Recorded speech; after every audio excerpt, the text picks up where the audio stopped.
black holes were mortal, but even these one day die.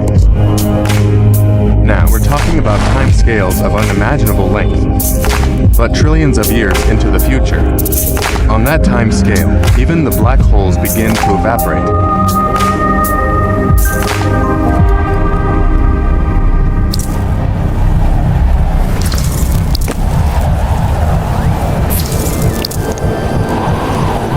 According to quantum mechanics, space is filled with virtual particles, unandi particles that are constantly materializing in pairs, separating and coming together again, and annihilating each other.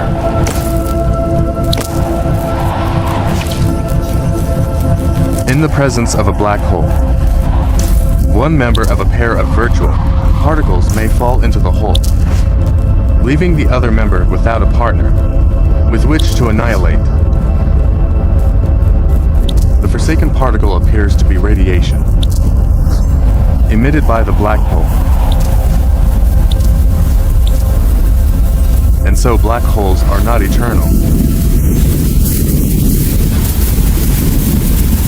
They evaporate away at an increasing rate until they vanish in a gigantic explosion.